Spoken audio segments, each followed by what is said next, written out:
The disease is said to have begun south of Egypt in Ethiopia.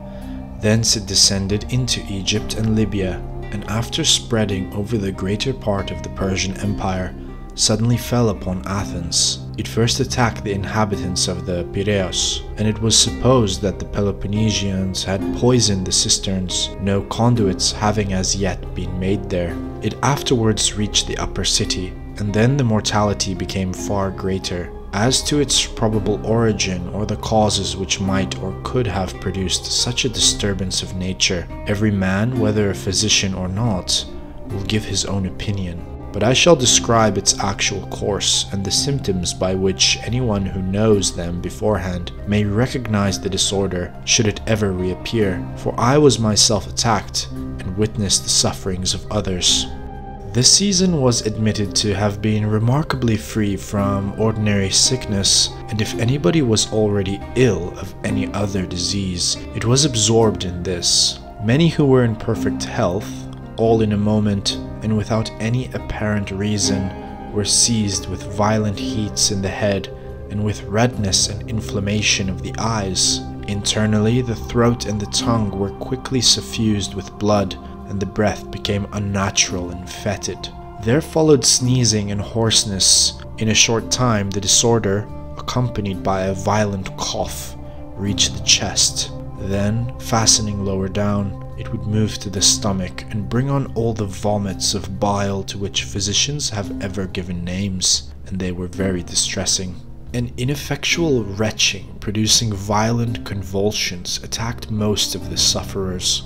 Some as soon as the previous symptoms had abated, others not until long afterwards. The body externally was not so very hot to the touch, nor yet pale. It was of a livid color, inclining to red, and breaking out in pustules and ulcers. But the internal fever was intense. The sufferers could not bear to have on them even the finest linen garment. They insisted on being naked, and there was nothing which they longed for more eagerly than to throw themselves into cold water.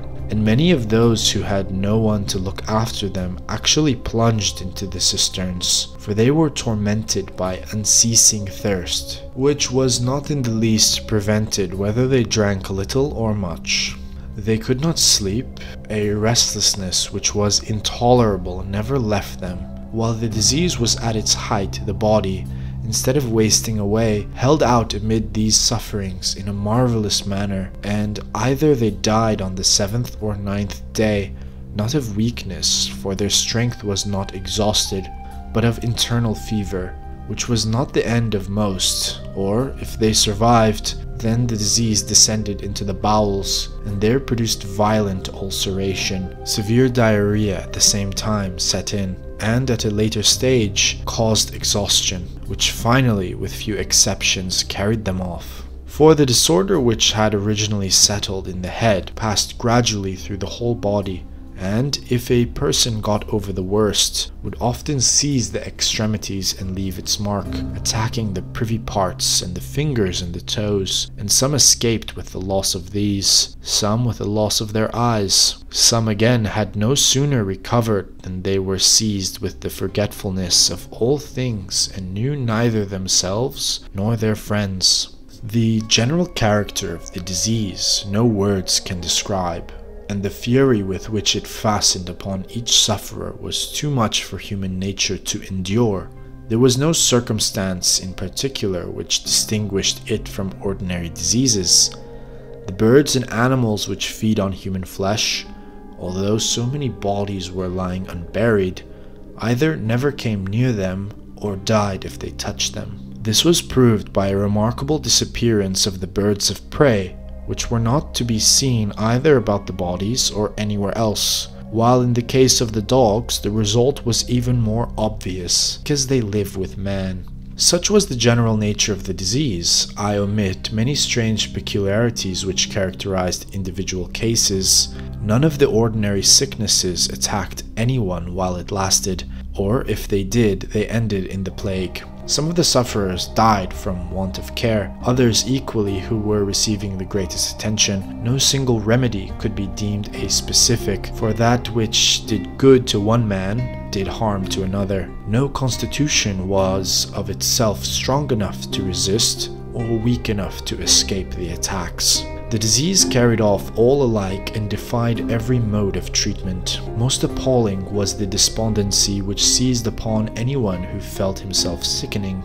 for he instantly abandoned his mind to despair and, instead of holding out, absolutely threw away his chance of life. Appalling too was the rapidity with which men caught the infection, dying like sheep if they attended one another. And this was the principal cause of mortality. When they were afraid to visit one another, the sufferers died in their solitude, so that many houses were empty because there had been no one left to take care of the sick. Or if they ventured, they perished, especially those who aspired to heroism. For they went to see their friends without thought of themselves, and were ashamed to leave them at a time when the very relations of the dying were at last growing weary and ceased even to make lamentations, overwhelmed by the vastness of the calamity. But whatever instances there may have been of such devotion, more often the sick and the dying were tended by the pitying care of those who had recovered, because they knew the course of the disease and were themselves free from apprehension. For no one was ever attacked a second time, or not with a fatal result. All men congratulated them, and they themselves, in the excess of their joy at the moment, had an innocent fancy that they could not die of any other sickness. The crowding of the people out of the country into the city aggravated the misery, and the newly arrived suffered most. For having no houses of their own, but inhabiting in the height of summer stifling huts, the mortality among them was dreadful, and they perished in wild disorder. The dead lay as they had died, one upon another, while others, hardly alive, wallowed in the streets and crawled about every fountain craving for water.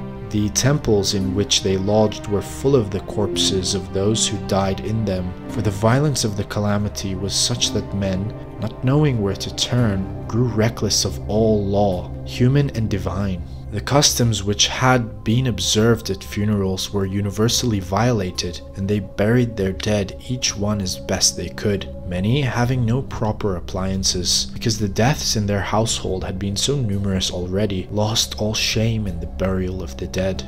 When one man had raised the funeral pile, others would come, and throwing on their dead first, set fire to it, or when some other corpse was already burning, before they could be stopped, would throw their own dead upon it and depart. There were other and worse forms of lawlessness which the plague introduced at Athens. Men who had previously concealed what they took pleasure in now grew bolder, foreseeing the sudden change, how the rich died in a moment, and those who had nothing immediately inherited their property. They reflected that life and riches were alike transitory, and they resolved to enjoy themselves while they could, and to think only of pleasure. Who would be willing to sacrifice himself to the law of honor when he knew not whether he would ever live to be held in honor? The pleasure of the moment in any sort of thing which conduced to it took the place both of honor and of expediency. No fear of gods or law of man deterred a criminal.